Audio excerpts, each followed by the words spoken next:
GST का निर्णय भी इसी सदन ने किया। One rank one pension, OROP, ये भी इसी सदन ने देखा। गरीबों के लिए 10% आरक्षण कोई विवाद के बिना पहली बार देश में करने में सफल लगे।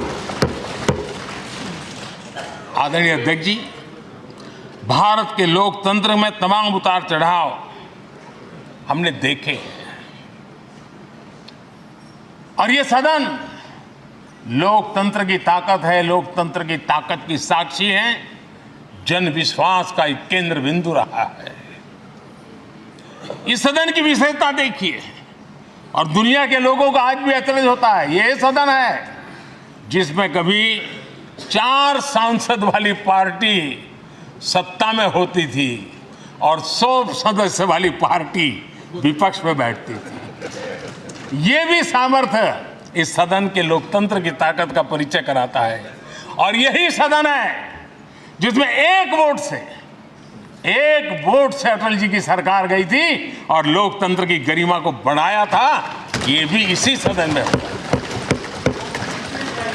आज अनेक छोटी छोटी रीजनल पार्टियों का प्रतिनिधित्व हमारे देश की विविधता को, हमारे देश के एस्पिरेशंस का एक प्रकार से वो आकर्षक केंद्र बिंदु बना है। आदरणीय अध्यक्ष जी, इस देश में 2 प्रधानमंत्री ऐसे रहे, मोरारजी भाई वीपी सिंह। एक प्रकार से कांग्रेस में जीवन खपाया था, लेकिन एंटी कांग्रेस गवर्नमेंट का नेतृत्व कर रहे थे। ये भी इसकी विशेषता थी। और हमारे नरसिम्हा राव जी, वो तो बिस्तरा गोल करके घर जाने की तैयारी कर रहे थे, निवृत्ति की घोषणा कर चुके थे। लेकिन यही लोकतंत्र की ताकत देखिए, सदन की ताकत देखिए, वो प्रधानमंत्री के रूप में 5 साल हमारी सेवा कर रहे।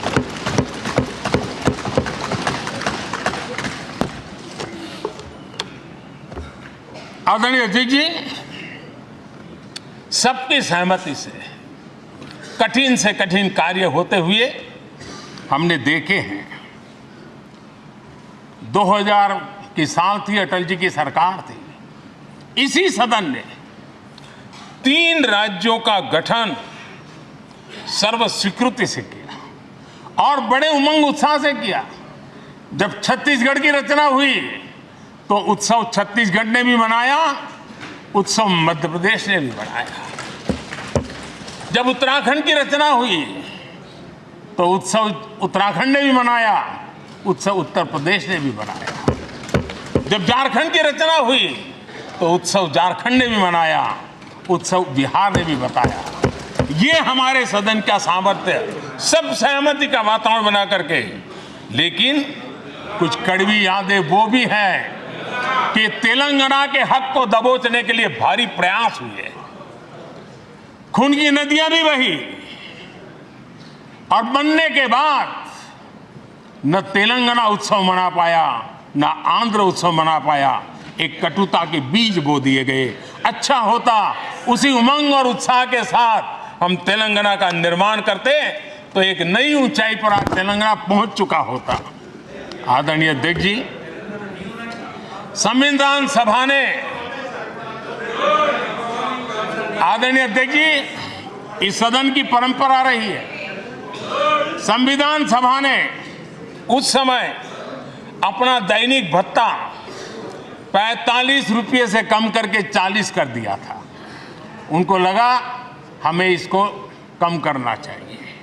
आदरणीय अध्यक्ष जी, यही सदन है कैंटीन में मिलने वाली सब्सिडी, जो बहुत कम पैसे में खाना मिलता था, इसी सदस्यों ने उस सब्सिडी को भी खत्म कर दिया और पूरा पैसा देकर के अब कैंटीन में खाते हैं। आदरणीय अध्यक्ष जी, कोरोना काल में जब जरूरत पड़ी तो यही सांसद जिन्होंने एमपी लेड फंड को छोड़ दिया और देश को इस संकट की घड़ी में मदद करने के लिए आगे आए। इतना ही नहीं, कोरोना काल में इसी सदन के सांसदों ने अपने तनख्वाह में 30% कटौती की और उन्होंने देश के सामने आए हुए संकट में अपनी बहुत बड़ी जिम्मेवारी निभाई, आदरणीय अध्यक्ष जी, हम गर्व से कह सकते हैं, ये सदन में बैठे हुए लोग भी कह सकते हैं, हमारे पूर्वज जो सदन में बैठे थे वो भी कह सकते हैं कि हम ही लोग हैं जिन्होंने हम पर डिसिप्लिन लाने के लिए हमारे यहाँ जनप्रतिनिधित्व कानून में समय समय पर कठोरता बरती। नियम हमने ही लादे, हमने ही तय किया कि नहीं, जनप्रतिनिधि के जीवन में ये नहीं हो सकता। मैं मानता हूं ये जीवंत लोकतंत्र का बहुत बड़ा उदाहरण है और ये सदन ने दिया है, यही माननीय सांसदों ने दिया है और हमारी पुरानी पीढ़ी के सांसदों ने दिया है। और मैं मानता हूं कि कभी कभी उन चीज़ों को भी याद करना चाहिए। आदरणीय अध्यक्ष जी, हम जो वर्तमान सांसद हैं उनके लिए तो ये विशेष सौभाग्य का अवसर है। सौभाग्य का अवसर इसलिए है कि हमें इतिहास और भविष्य दोनों की कड़ी बनने का अवसर मिला है।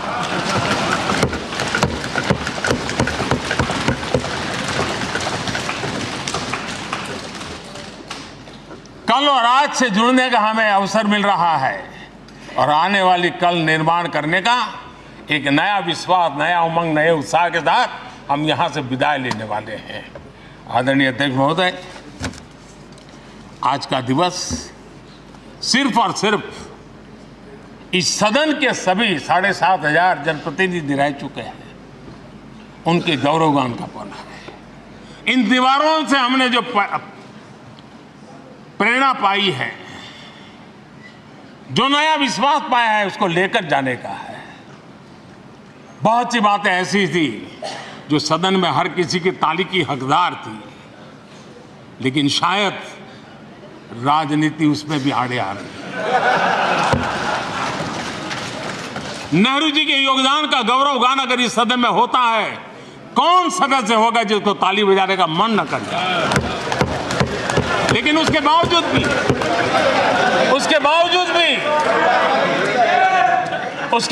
भी देश के लोकतंत्र के लिए बहुत जरूरी है हम सब ने अपने यहाँ सोच लें। आदरणीय अध्यक्ष जी, मुझे पूरा विश्वास है कि आपके मार्गदर्शन में और इस अनुभवी माननीय सांसदों के सामर्थ्य से हम नई संसद में जब जाएंगे तो नए विश्वास के साथ जाएंगे। मैं फिर एक बार, आज पूरा दिवस आपने इन पुरानी स्मृतियों को ताज़ा करने के लिए दिया, एक अच्छे वातावरण में सबको याद करने का मौका दिया, इसके लिए मैं आप सब का आपका हृदय से आभार व्यक्त करता हूं। और मैं सभी सदस्यों से आग्रह करूंगा कि अपने जीवन की ऐसी मधुर यादों को यहां हम जरूर व्यक्त करें, ताकि देश तक पहुंचे कि सचमुच में ये हमारा सदन, ये हमारे जनप्रतिनिधियों की गतिविधि सच्चे अर्थ में देश को समर्पित हैं, इसका भाव लोगों के तक पहुंचे। इसी एक अपेक्षा के साथ मैं फिर एक बार इस धरती को प्रणाम करता हूं, इस सदन को प्रणाम करता हूं।